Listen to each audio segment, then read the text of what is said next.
Good evening, Columbus, Ohio, and surrounding areas, the entire world, because we are virtual. I am Nia Noelle, and happy Wednesday. It is Wind Down Wednesday, and it also happens to be Black Music Month. So, all month long, all of my guests are people that are working in the music industry. And tonight, I am can I say so excited for this conversation that we are having with Nwaka Onwusa. She is the Chief Curator and Vice President of oh my gosh, I can't even say it completely right, of Curatorial Affairs at the Rock and Roll Hall of Fame. Nwaka, how are you doing? So glad to have you here as I get my tongue twisted. You are fine. It is okay. We are here for this wind down. So thank you so much for having me, Nia. I think I was going to say, like, your title is like amazing. Like, you have a really amazing title. And I always say titles like that are really important people. Yeah. Oh, well, thank you. Thank you very much.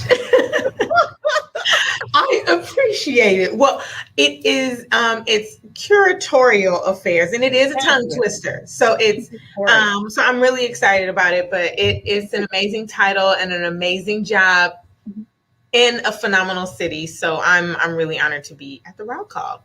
Yes. So obviously you are in Cleveland, and you came to Cleveland to work at the Rock Hall. Yes. But I know what your job is, but can you explain with that beautiful title, what exactly it means that you do for the Rock Hall? Absolutely. So moving from Los Angeles to Cleveland, I was a curator at the Grammy Museum, and essentially curating what I'm doing for the Rock and Roll Hall of Fame. You come into the Rock Hall, you see the exhibitions, you're reading, captions and different narratives.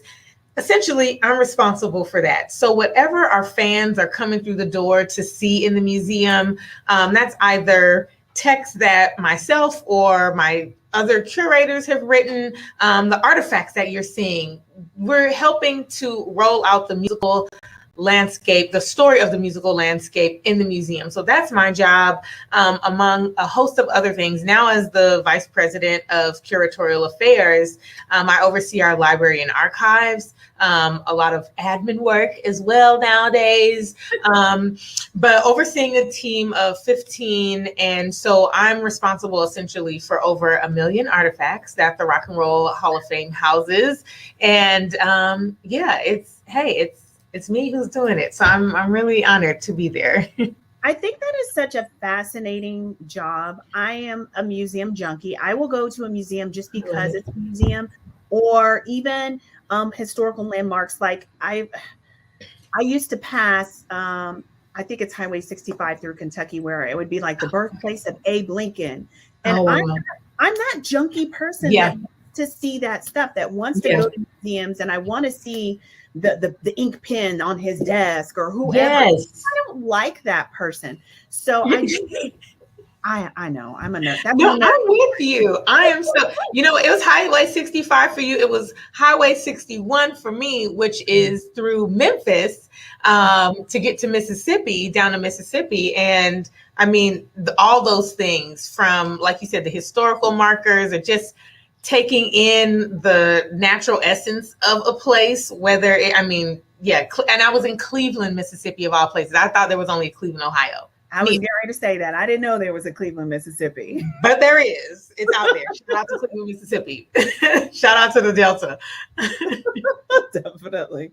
So what made you want to do this job and become a curator? Like, how did you even get started with this path in your life?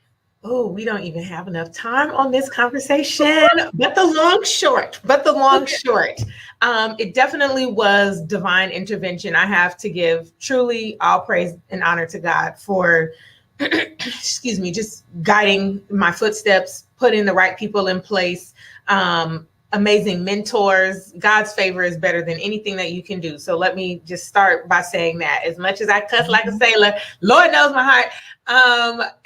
But he put the right people in place because he saw my heart.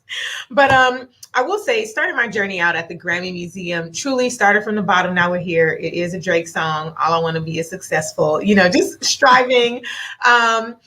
I started out part-time in the box office, but my passion was definitely education.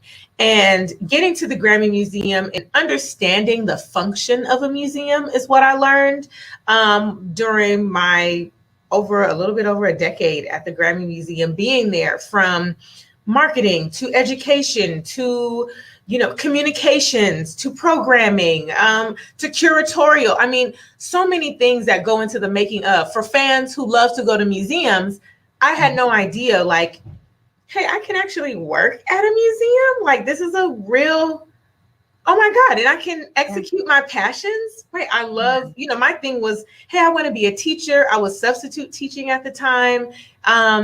And Nia, I was just like, you know what? I love music. That's the core of me. So at the end of the day, if I'm working in the box office, something's going to work out. An opportunity will come along. But I was able to move into the education department, and that was that opportunity, which cultivated me into the curatorial department and division. And I'm so honored that the executive director, the founding executive director of the Grammy Museum, Bob Santelli, giving him a shout out. He also used to work at the Rock Hall in its beginning years. But he's the one who was like, wait. The output and what you're doing, like, you're a curator. We're going to work on that. So for someone of his caliber to see that talent within me, you can't make that up. Absolutely something that was truly divine. And again, that's when my museum journey as a curator kind of really started. But I was like, hey, it would be cool to work in a museum. Let's try that. I wish that was something I had even thought of, because Right. like I said, I've loved museums. But I never thought you could actually work in them. I was just like, I want to visit them. I want to consume. But being able to create what people are consuming, that is fascinating to me. And that's what I think too. It's so important that not just that, especially Black folks, just BIPOC, people of color, like, you have a place in that narrative. Museums are truly, obviously, as we're talking, educational, inspirational institutions.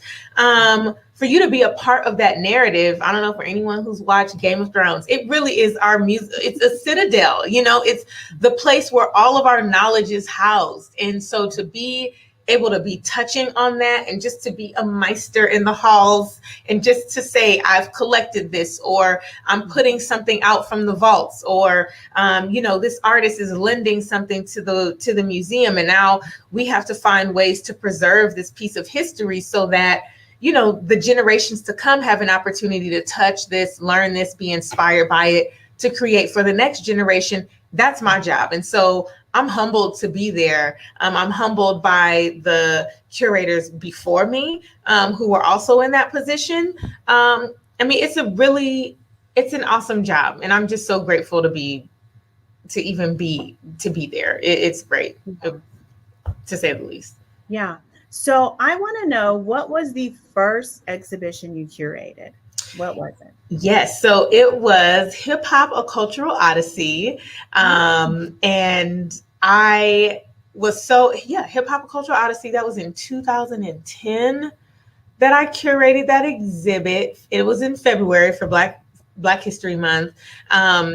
It ended up being partnered with a coffee table book of the same title, Hip Hop, A Cultural Odyssey, where they highlighted just like over 50 game changers in hip hop. And so for that to be my first exhibit, my very first artifact collected was from LL Cool J. I had his troop suit, Kango hat. And then from there, it just kind of spiraled from Chuck D. He was the second person I ever collected from. And then it was MC Light after that. And from there, it just went on and on to Shock Jesus Knows, may he rest in peace, to lyrics from Tupac. And happy birthday, Tupac. It is June 16th, talking about the West Side. It is, let me not throw up a gang sign. Happy birthday, Tupac.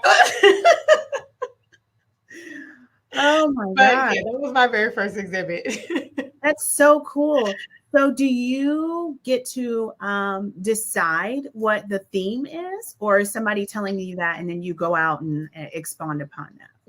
Luckily, I had the opportunity for my first exhibit. I knew I wanted it to be on hip hop. I was like, okay, the moment came. We're talking, this was 2008, 2009, mass, recession for us.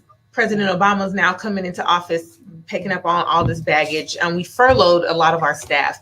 And so I was lucky enough to have some autonomy there, to say, hey, okay, Bob was like, hey, we need to diversify our content. We need new exhibits and yada, yada, yada. I'm like, okay, well, I'm down.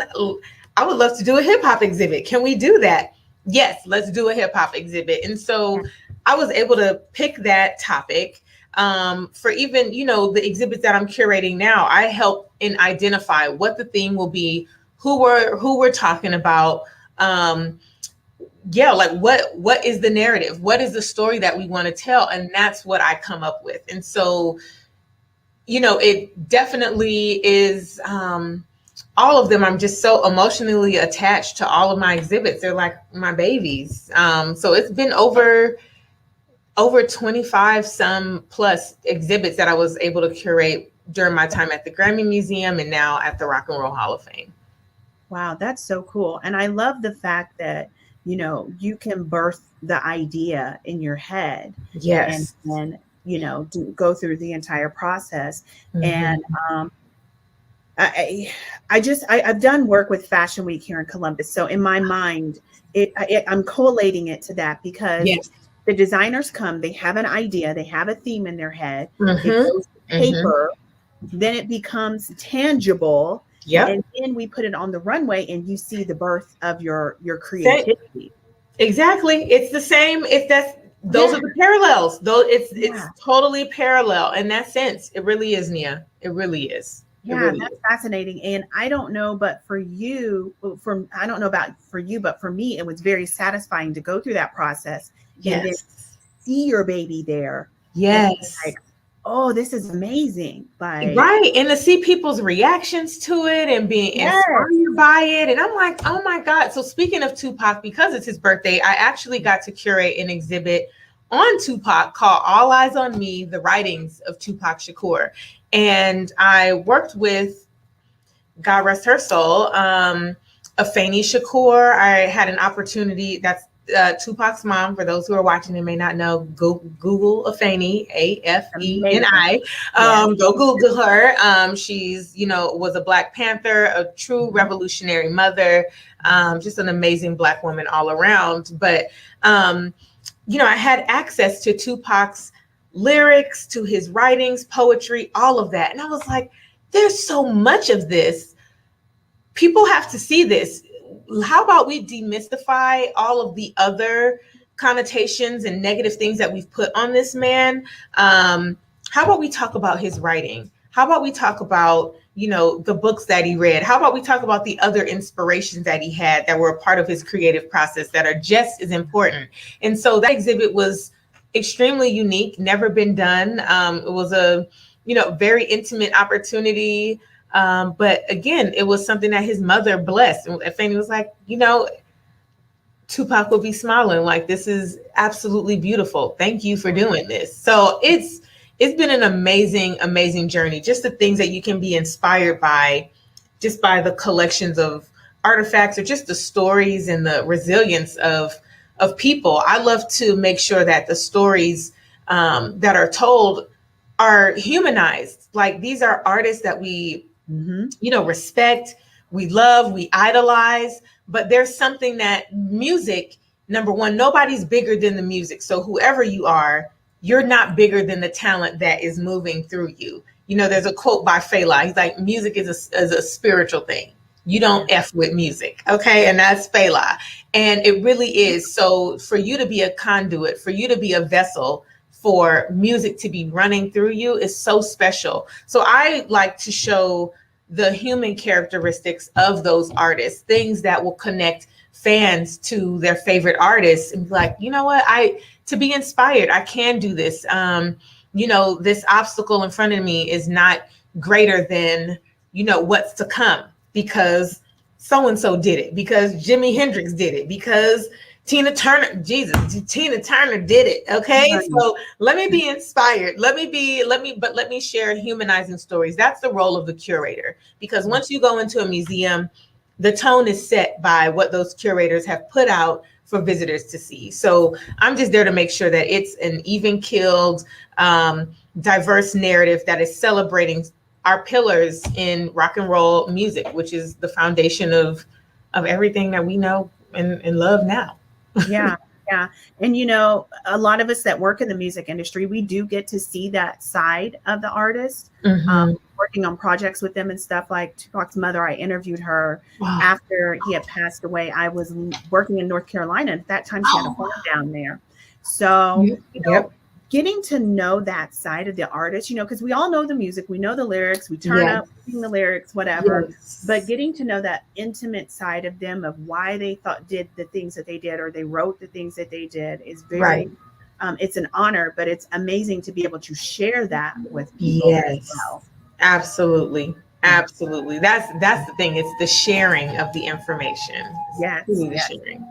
So I have a question. Yes. What has been the one artifact that you pulled for an exhibition that just blew your mind? Ooh, the artifact that blew my mind. Oh my God. I'm a fan of lyrics, Nia. Like being in a music museum, like, so I absolutely love lyrics. This ties to an exhibit that I curated last summer, kind of like in the response to our social justice, civil rights movement of 2020, because it was a movement. I will say lyrics from James Brown have me captivated still. I mean, you don't get to see writings from James Brown. We know him as a performer. We know him as, you know, the king of soul. James Brown lyrics. I don't want nobody to open up the door, or I don't want nobody. Oh God, how is the title of that song? I don't want nobody to do it for me. Like, open up the door, I'll get it myself. Literally, these lyrics are written on a Ramada Inn script, like a memo pad. And I mean, and it's just like just the full on thought process. And I love lyrics because you do get to see the creative process. Like, those are the things that humanize, like writing. Again, those are one of the things that just truly connect us. So those are special to me. Just because I love that song, the message is so empowering. I mean, it's from the man himself, James Brown. Like, that's, I'm just gonna, I'll stop it here, but because it can definitely go on. But James Brown for sure. I'm truly just a fan of handwritten lyrics. I will say one other piece for a physical costume piece is a beautiful beaded vest that we have from Sly Stone, from Sly and the Family Stone. And we would show it in the vault as like it was one of our special pieces. I was like, we have to pull this out. Like, this cannot just be a vault viewing. Like, fans need to see how dope this is. Like, it is, I mean, beaded, feathered, studded. I mean, all the things that you can think of, colorful. It is absolutely the epitome of what Sly and the Family Stone, the band, means to this country, to the world. And it also just is, I mean, a beautiful representation of the music as well. But that vest alone weighs like 27 pounds. It's absolutely insane. So let me call those things. It's funny that you pick those two things, because I love to see handwritten lyrics, because I like to see their handwriting. Yes. And also how a lot of the artists will doodle on their lyrics. Yes. I love seeing that, because it's kind of part of that birthing process, that we were talking about for creativity. And I love fashion. So I love the costumes. Yes. Amazing to see.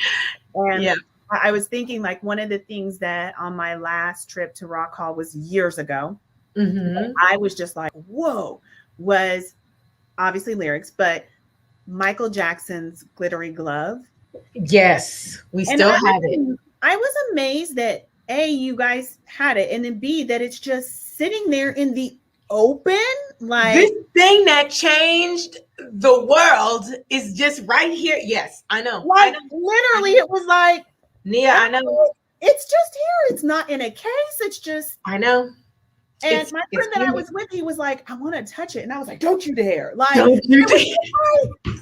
we were just, and he's not even a Michael Jackson fan, but he was blown away that, we are standing just like maybe a foot away from the glittery glove. Like, halfway. Like, it's so beautiful. I mean, that's also just the magic of the Rock Hall. I love all of our museums across this country where, we're putting this collection of just our collective connectedness, is on display for people to see. And I love how close you can get to it. Now there is an alarm that will go off if you reach across that bar. I knew that.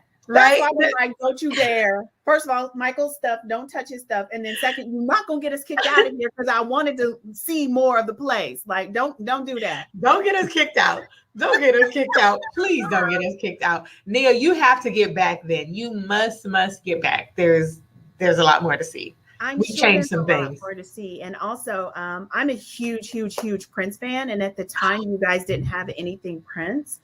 I stopped somebody. I was like, excuse me. Yes. Do you have anything Prince? And they were like, no, we don't have. We used to have something on loan, but we don't have anything. And they had at the time just a plate from his induction that was like on the wall. Yeah. So I thought that was cool. But I definitely want to come back and see more because, like I said, I'm a museum junkie. Like, I can go to a museum several times a year and still like. Well, you have to. You must come back. I would love to give you a tour. We have Prince on display now. Yes, we do. We absolutely do. So you must come back and check us out. Like we've made some really lovely updates to the place. So I'm sure you'd be happy with them. Yeah, I definitely will. Especially now that I wanted to anyway, but now that I know you got some Prince on display, I'm like, oh yeah, we have Prince on display, and soon to be even more inductees. There's a lot. There's a lot going on. A lot. Okay, so you said inductees. Let's talk about the class this year. Yes, amazing, epic. Blow the roof off the mother. Like, amazing. So we're talking Tina Turner. We are talking Carole King. We are talking Jay-Z, LL Cool J, Billy Preston, Gil Scott-Heron, Clarence Avant, Kraftwerk, the Foo Fighters, and I believe the Go-Go's, right? The Go-Go's. Yes. And then I think that's it. Oh no, and Randy Rhoads and Charlie Patton. I mean, there are over 13. This is the largest class the Rock Hall has ever had, a number of 26 total if we count everyone individualized. But this is the largest and probably the most diverse. I don't think we've had, this is the most diverse class ever in our history. We were talking about that. Like, when the announcement was made, we were all in the work chat. Like, did you see the names? Like, oh my God. And like legends. In years past, sometimes some of the people in class, I'll be like, well, who is that? And you go Google the name, but literally almost every single name, I was like, every single one. I'm so excited for this. We have the inductions again because we, lost the inductions in 2020 because of the pandemic. And obviously rightfully so, with so much going on, all the trauma. We're finally out of that, but the awards will be happening October 30th. That's a Saturday in Cleveland at Rocket Mortgage Fieldhouse. So, I mean, there's so many amazing things behind that. We even there's a campaign through Goodyear that you can also find on our website as well. But through Goodyear, if you're a band anywhere in the country, so you do not have to just be in Cleveland or Columbus or Cincinnati, anywhere in Cleveland, anywhere in the country, submit your original music, and you have an opportunity to perform during induction week, and you get a pair of tickets to the induction ceremony. So, I mean, there are all sorts of, I'm excited for this year. There's all sorts of goodness happening. That is amazing. So you guys, please go to the website, or if you know somebody that's in a band, please tell them to go do it. Please. Because we would love to have some representation locally up there. Of course, we want people from all over the country, but, I'm like, Ohio. Right. Yeah. Definitely get up there and check out that. So let me ask you this. I know that this ceremony, it's like an invite thing, like it's exclusive. I mean, you got like legendary people there. It can't just Yes. be anybody come like the state fair. Right. So Right. if somebody wants to do something in celebration of this class, what can they do? Like the museum is open. What can someone do? Absolutely. So the museum is open. We will be announcing our scheduled induction week events. You can find out all this information on rockhall.com. Tickets will be going on sale to the public, I believe, sometime in July. But again, rockhall.com for all of your induction needs. Like I said, we have the induction or the new inductee exhibit that will be going up this summer. So I'm super excited about all the things, all the activity. A lot of stuff is coming together. And who knows who you may see? You might see an inductee walking around Cleveland. You never know. You want to be in the know. You want to be in the city. You got to be in the land for sure. Yeah, definitely. Okay, so you guys check out the website. Yes. And definitely at least hit the inductee exhibition this summer, I'm assuming it starts in the summer and goes into the fall since the yes, and it will roll into 2021. So we try to give all of our inductees, and that's another thing, like giving our fans enough time, giving our inductees the respect. We always talk about giving artists their flowers. I see, doing these exhibitions and honoring their impact and their legacy in these exhibits is also a form of that, for sure. So the exhibit will be up until the next class for 2022 is announced. Okay. Yeah. So that you have plenty of time. You got some time. Check out those things like that. Absolutely. Okay.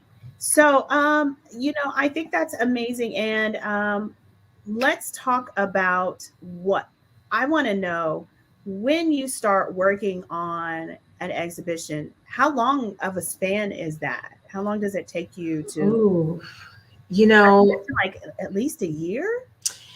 You would think, but because this is Black Music Month, let's just talk a little bit about the music. I love the fact that the Music Museum, now we do have some longer lead times for certain exhibits, but we don't always have the luxury of having over a year to plan. If Whitney Houston passes away, if an icon passes away, like we have to react to that and create something in that moment. And so we've been lucky in a sense, and this is one of the things that I saw like at the Grammy Museum, obviously being like a living and breathing organism, where we're also reacting to the music, which is also something that I love. Like it would definitely be a detriment, like how you were saying, hey, I'm not seeing any Prince in here. When Prince, like we are also changing our smaller exhibitions much more quickly. Our turnaround is insane.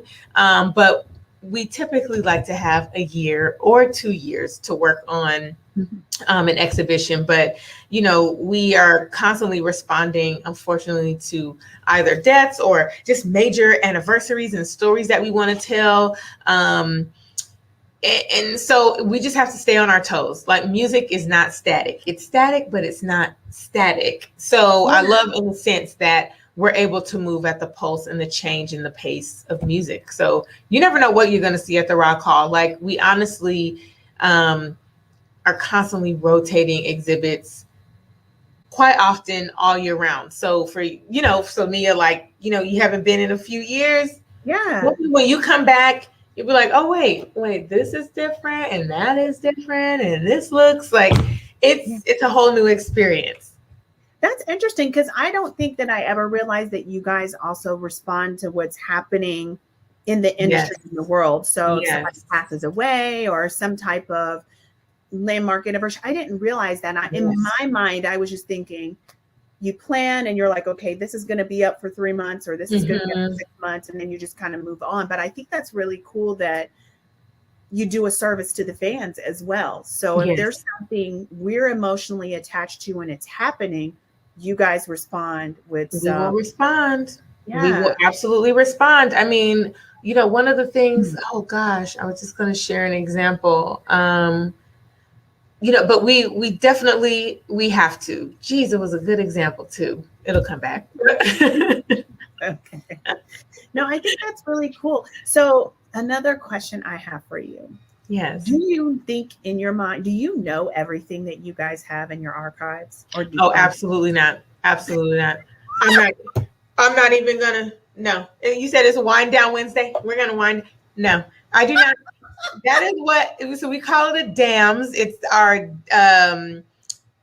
data service where we basically have our entire collection is archived, numbered. The word that we use is accessioned into our collection. So everything has like a code, and you know where it's the collection sits in its specific closet and yada yada. I mean, there's a whole science to it, but absolutely not. I do not know everything page for page. I can't tell you, oh, we definitely have something from that person. Let me go search and find out what it is. what it is? Yeah.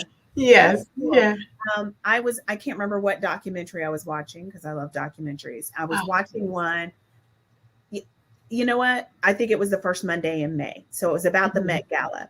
And they were talking about their archive and showed it and how they pulled things from it and stuff. So I was very fascinated with that and how all of that worked. And yeah, they were like, oh yeah, there's Jean-Paul Gaultier, let's pull this and blah, blah, blah. And yes. I was like, that's really cool. Even just how it's stored and how yes. they had a system where they could find certain things. Absolutely. That DAMS, I mean, it is so critical to keeping your collection organized. And like I said, we have over 1 million and we're only 25 years old in the game. You know, something like the Met where they're like celebrating over 100 plus years of existence. Like I know their collection is it looked insane. It's out of control, but there definitely is a science within, you know, the division that I oversee in Curatorial, where that's where our collections and archives, like the Curatorial affairs, that's the affairs part of it, which is like our collections and archive, where we're making sure that we have the temperature controls, the HVAC system is working to make sure that, you know, everything stays cool and at a certain temperature so we can preserve it for a long time.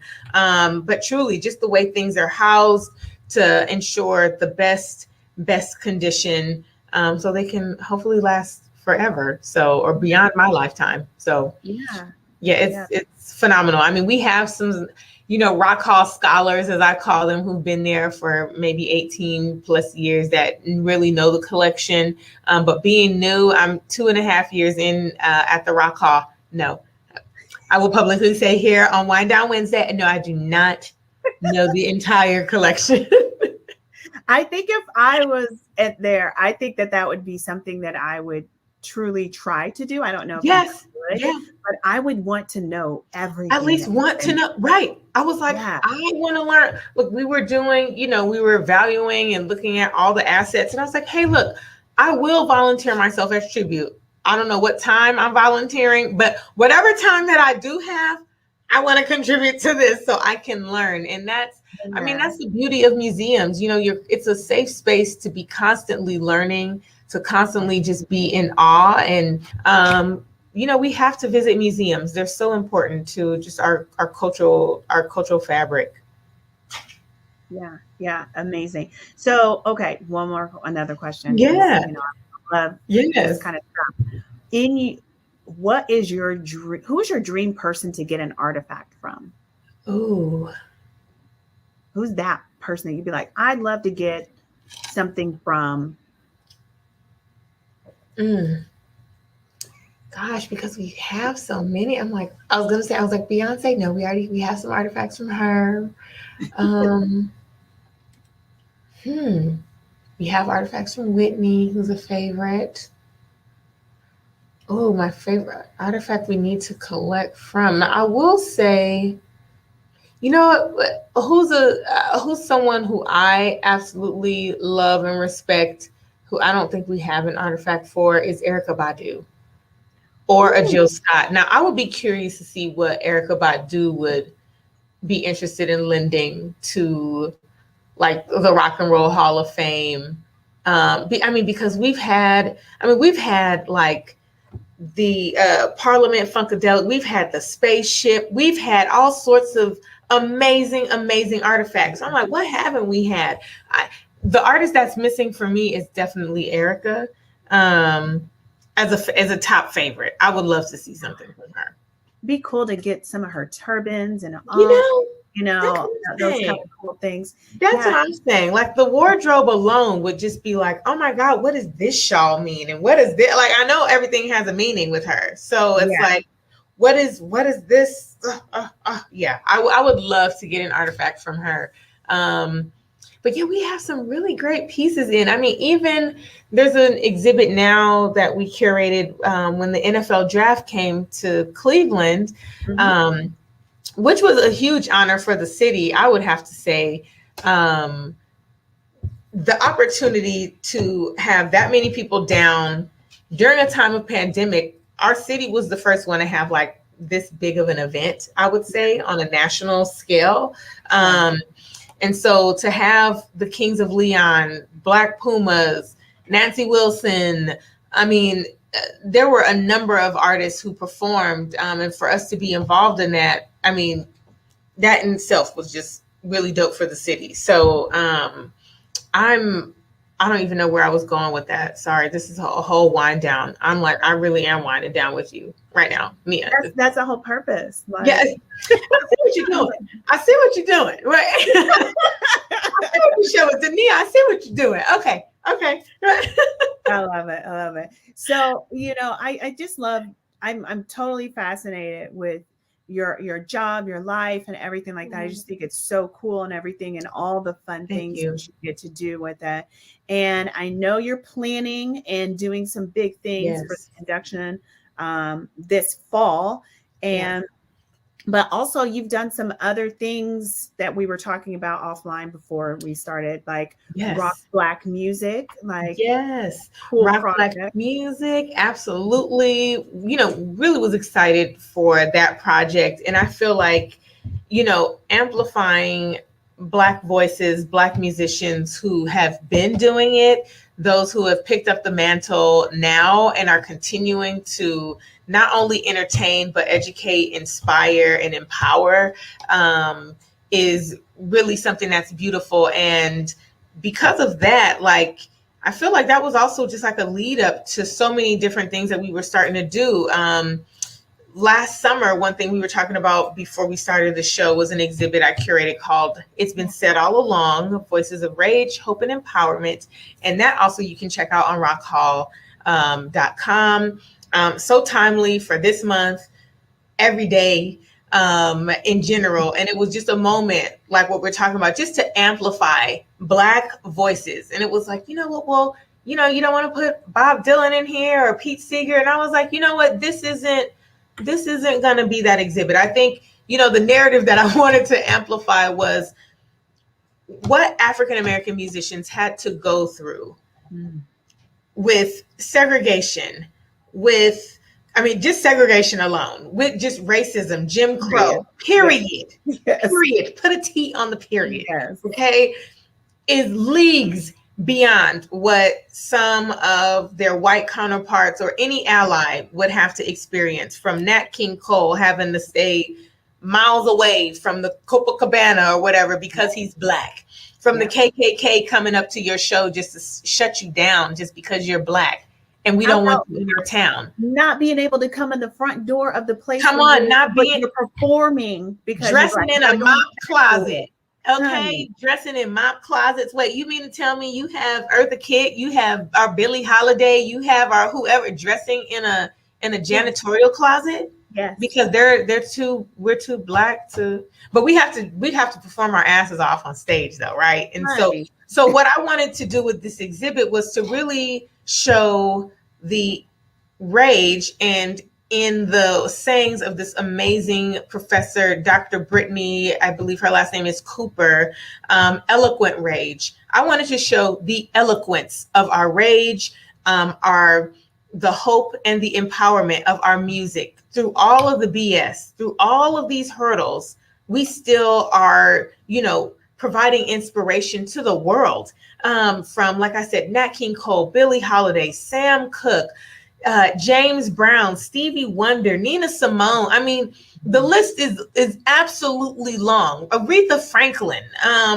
the staple singers. But And, I mean, and then so the exhibit not only talks about past musicians who have dealt with those struggles of racism, but it does carry over into the now. It carries over into the contemporary. So we've highlighted and pulled artifacts that we had in our vaults, in our collection, from NWA, from Rage Against the Machines, from artifacts or archival footage of, Kendrick Lamar inducting NWA into the Rock and Roll Hall of Fame, okay? From Tupac being in the exhibit too. I mean, so many prolific figures, to Janelle Monáe, Lauryn Hill, Jadena, D Smoke. I mean, the list goes on and on. So I wanted this to not only be a celebration of the past, but what's happening now, not only through the music, but through the photography. Because the photography is also the visual evidence that, hey, this ish happened, this happened, okay? And for people not to only see Black folks being hosed down,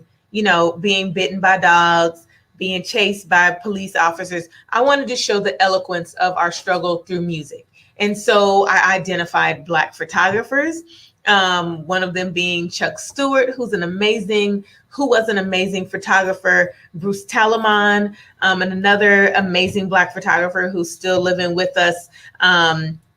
There are these amazing twins. All of this is on rockhall.com.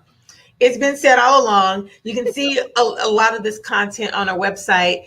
We are open, so if you are in the area, I hope you can tour and come and check the exhibit out. And it really is hitting a mission that in a narrative and touching on a conversation that needs to be had. And I'm just happy that I was able to place that there in the Rock and Roll Hall of Fame, because without those artists, we wouldn't have rock and roll. Rock and roll wouldn't be what it is. Rock and roll is about the counterculture. It's always been about change. It's always been about stepping outside of the box and being beyond the boundaries. Black folks have always been doing that through the music, whether it's jazz, whether it's Black folks singing in the fields. So I wanted to make sure that that exhibit touched on a number of points. And I'm excited that it's doing that. So just grateful to keep it up. It's been extended because, again, the message, sadly, is still timely. So we have to keep talking about it until freedom come. We must.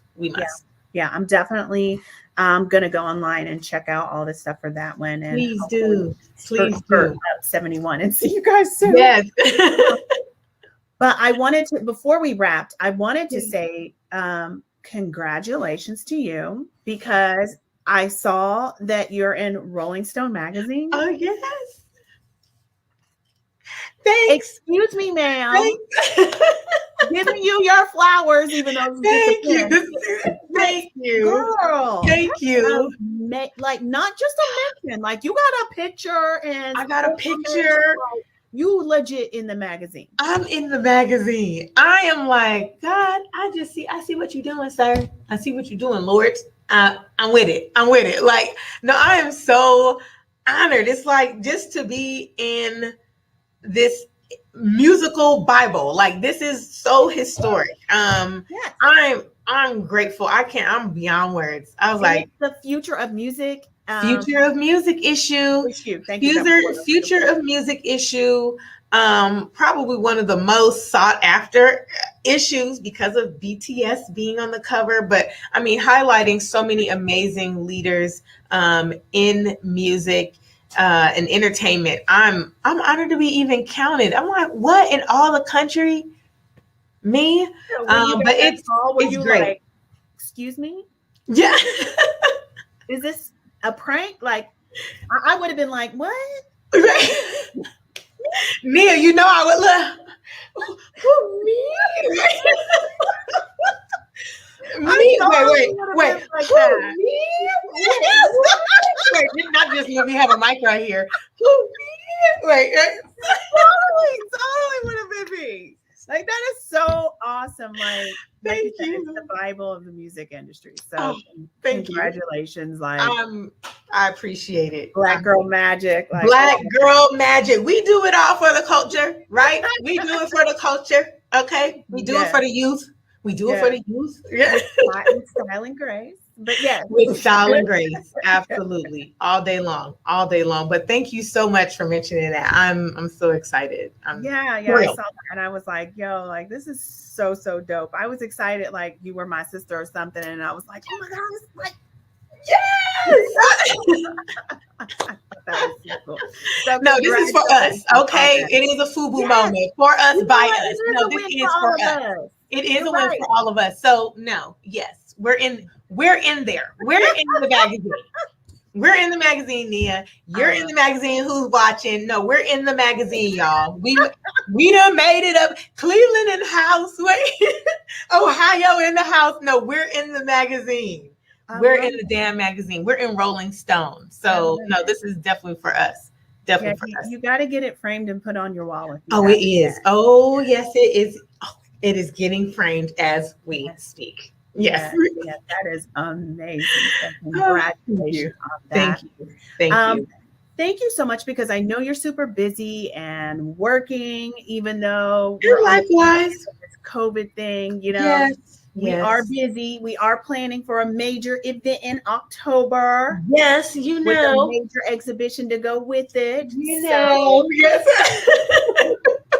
Thank you for taking time out of your extremely busy schedule to talk with me and let me be a nerd and pick your brain about your life. It's an honor, Nia. Anytime you can nerd out, and truly, you have an absolute official welcome. I would love for our schedules to sync up. I would love to tour you through, you into the vault, so you can truly geek out, because it's really girl.